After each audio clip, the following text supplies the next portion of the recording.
Hello' everyone, আজি আপোনালোকৰ বাবে এটা স্প্ৰিং ৰোলৰ ৰেচিপি লৈ আহিছোঁ আৰু লগতে আপোনালোক সকলোকে আকৌ এবাৰ আদৰণি জনাইছোঁ আছামিজ কিটচেন চেনেললৈ। আটাৰে অলপ বেলেগ পদ্ধতিত বনোৱা এই ৰোলটো সহজতে বনাই খাব পৰা যায় আৰু গধূলি ঘৰতে অলপ বস্তুৰে কিবা এটা টেষ্টি বস্তু বনাই খাবলৈ মন গ'লে আপোনালোকে এই ৰোলটো ট্ৰাই কৰি চাব পাৰে। আশা কৰোঁ আপোনালোকে আজিৰ এই ৰেচিপিটো নিশ্চয় ভাল পাব। তেনেহ'লে ভিডিঅ'টো শেষলৈকে চাই থাকিব। স্প্ৰিং ৰোল বনাবলৈ মই ব্যৱহাৰ কৰা ইনগ্ৰিডিয়েণ্টছখিনি আপোনালোকে স্ক্ৰীনত দেখিবলৈ পাইছে।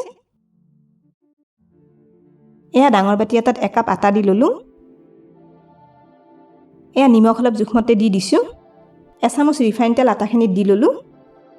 এতিয়া এইখিনি ভালদৰে এবাৰ মিলাই লওঁ।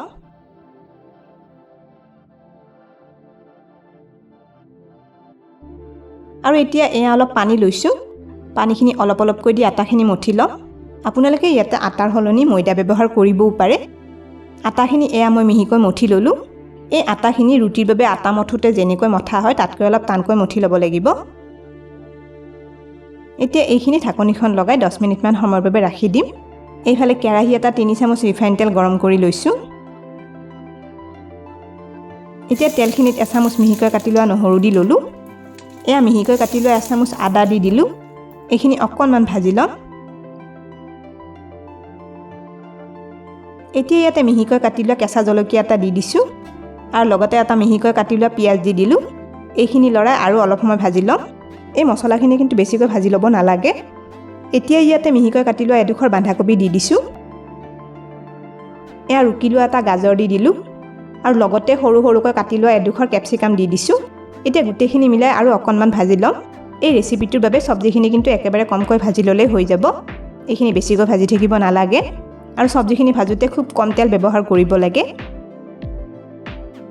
এতিয়া চব্জিখিনিত এয়া আধা চামুচ জালুকৰ গুড়ি দি দিলোঁ আৰু লগতে এয়া জোখমতে নিমখ দি দিছোঁ। আকৌ এবাৰ গোটেইখিনি মিলাই লওঁ। মই ইয়াতে চব্জিখিনিত বেছি মছলা ব্যৱহাৰ কৰা নাই। আপোনালোকে ইয়াতে আন বেলেগ মছলা বা কেঁচা ধনিয়া পাত আদিও দিব পাৰে। এতিয়া এই চব্জিখিনি অলপ ঠাণ্ডা হ'বলৈ ৰাখি দিম আৰু 10 মিনিটমান পিছত আটাখিনিৰ পৰা ঢাকনিখন আঁতৰাই লৈছোঁ। এইখিনি আকৌ অকণমান মঠি লৈছোঁ। এইখিনিতে এটা ৰিকুৱেষ্ট কৰিলোঁ, ভিডিঅ'টো চাই ভাল পালে লাইক আৰু শ্বেয়াৰ কৰি দিব। এতিয়া আটাৰ ডোটো 3টা ভাগত ভাগ কৰি লাড়ু বনাই লওঁ।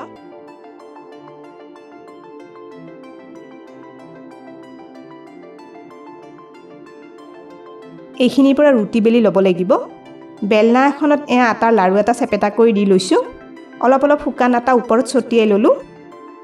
এতিয়া লাড়ুটো এখন ৰুটিৰ চেপত বেলি লওঁ। এই ৰুটিখন বেলোতে অলপ পাতলকৈ বেলি ল'ব লাগিব। আপোনালোকৰ যিসকলে আমাৰ চেনেলটো এতিয়ালৈকে ছাবস্ক্ৰাইব কৰা নাই তেওঁলোকক আমাৰ চেনেলটো ছাবস্ক্ৰাইব কৰিবলৈ ৰিকুৱেষ্ট কৰিলোঁ আৰু কাষতে থকা বেল আইকনটো টিপি নটিফিকেশ্যন অল কৰি দিব। ৰুটিখন চাওক মই এনেকৈ বেলি ল'লোঁ। অলপ ডাঙৰকৈ বেলি লৈছোঁ। এতিয়া ৰুটিখনৰ ওপৰত এচামুচ টমেটো চিলি চচ দি লৈছোঁ। এই চচখিনি ৰুটিখনৰ চাৰিওফালে এবাৰ ভালকৈ সানি লওঁ। এয়া চাওক চচখিনি ৰুটিখনৰ ওপৰত সানি ল'লোঁ, কিন্তু ৰুটিখনৰ চাৰিওফালে গোলকৈ অলপ অলপ ঠাই ৰাখি দিছোঁ। এতিয়া আগতে ভাজি থোৱা চব্জিখিনি ৰুটিখনৰ ওপৰত দি ল'লোঁ। চব্জিখিনি এতিয়া ভালকৈ ঠাণ্ডা হৈ গৈছে। এতিয়া চব্জিখিনি ৰুটিখনৰ চাৰিওফালে এইদৰে বহলাই দি ল'ব লাগিব। এয়া চব্জিখিনি ভালদৰে বহলাই দি ল'লোঁ আৰু ৰুটিখনৰ চাৰিওফালে অলপ অলপ ঠাই ৰাখি দিছোঁ। এতিয়া প্ৰথমতে ৰুটিখনৰ 2টা ফাল এইদৰে মেৰিয়াই দি লওঁ। এইদৰে মেৰিয়াই দিয়াৰ পিছত 2টা ফাল আঙুলিৰে অলপ অলপ হেঁচি হেঁচি দিছোঁ। এতিয়া একেদৰে ৰুটিখন নিজৰ ফালে থকা এই ফালটো মেৰিয়াই দি লওঁ। এইদৰে মেৰিয়াই দিওঁতে চব্জিখিনি যাতে ওলাই আহিব নোৱাৰে সেইটো চাই ল'ব লাগে। এতিয়া ৰুটিখন মেৰিয়াই মেৰিয়াই এটা ৰোলৰ চেপত বনাই লওঁ। ৰোলটো বনাওঁতে ৰুটিখন আঙুলিৰে অলপ চেপি চেপি বনাই ল'ব লাগে, নহ'লে ৰোলটো ঢিলা হৈ গ'লে ৰুটিখন খোল খাই যাব পাৰে। এয়া চাওক ৰোলটো মই এইদৰে বনাই ল'লোঁ আৰু চাওক চব্জিখিনি একেবাৰে ওলাই অহা নাই। এতিয়া এয়া এখন ফুটা থকা ষ্টীলৰ চালনী লৈছোঁ। চালনীখনত অলপ ৰিফাইন তেল এইদৰে চাৰিওফালে সানি ল'ম আৰু এয়া বনাই লোৱা ৰোলকেইটা চালনীখনৰ ওপৰত দি লওঁ। এই ৰোলকেইটা মই ভাপত এবাৰ সিজাই লওঁ। এইফালে চচপেন এটাত অলপ পানী উতলিবলৈ দিছিলোঁ। চালনীখন এতিয়া চচপেনটোৰ ওপৰত দি ল'লোঁ। এতিয়া ঢাকনিখন লগাই ৰোলকেইটা 10 মিনিটমান ভাপত সিজিব দিম। গেছৰ জুইটো একেবাৰে কমাই থৈছোঁ। 10 মিনিটমান হৈ গৈছে, ঢাকনিখন আঁতৰাই ল'লোঁ। এয়া চাওক আমাৰ ৰোলকেইটা ধুনীয়াকৈ সিজি গৈছে। এতিয়া এই ৰোলকেইটা অলপ ঠাণ্ডা হ'বলৈ ৰাখি দিম। হাতেৰে চুব পৰা ঠাণ্ডা হোৱাৰ পিছত এই ৰোলকেইটা থাল এখনত উলিয়াই লৈছোঁ। এতিয়া এই ৰোলকেইটা চুৰি এখনেৰে কাটি লওঁ। এনেকৈ মাজেৰে ৰোলটো দুটা ভাগত টুকুৰা কৰি কাটি লৈছোঁ। এনেকৈ কাটি ল'লে ৰোলকেইটা ভাজিবলৈ ভাল হ'ব। এই ৰোলটো আপোনালোকে আগতে এইদৰে সিজাই থৈ দিবও পাৰে আৰু যেতিয়া খাবলৈ মন যায় তেতিয়া ভাজি ল'ব পাৰে। এইফালে বাতি এটা 3 চামুচ ময়দা লৈছোঁ। ময়দাখিনিত পানী অলপ দি মিলাই লওঁ। এইখিনিৰে মই এটা ঘোল বনাই লওঁ। এয়া চাওক ময়দাৰ ঘোলটো এনেকুৱা হ'লে হৈ যাব। এইখিনি খুব বেছি পাতলকৈ বা খুব বেছি ডাঠকৈ বনাব নালাগে। এতিয়া ময়দাৰ ঘোলটোত ৰোলৰ টুকুৰা এটা দি লৈছোঁ। ৰোলৰ টুকুৰাটো এইদৰে ময়দাখিনি চাৰিওফালে এবাৰ লেটিয়াই লওঁ আৰু এইফালে আগতে গৰম কৰি থোৱা ৰিফাইন তেলত ৰোলটো দি ল'লোঁ। লগতে আৰু এটা ৰোল দি দিছোঁ। এতিয়া ৰোলকেইটা গেছৰ মিডিয়াম ফ্লেমত অলপ ৰঙচুৱা হোৱালৈ ভাজি লওঁ।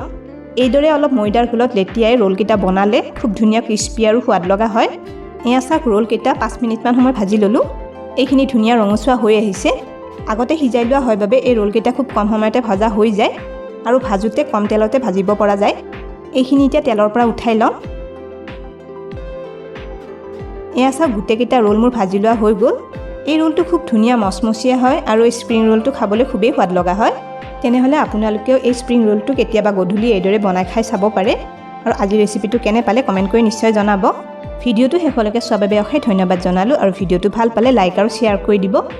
স্ক্ৰীনত দেখা পোৱা ৰেচিপিকেইটা চাবলৈ মই ৰিকমেণ্ড কৰিলোঁ। ভিডিঅ'কেইটা চাবলৈ ৰেচিপিটোৰ ফটোখনৰ ওপৰত ক্লিক কৰিলেই হ'ল। তেনেহ'লে আজিলৈ আহিছোঁ, আকৌ লগ পাম আৰু এটা নতুন ৰেচিপি ভিডিঅ'ৰ সৈতে।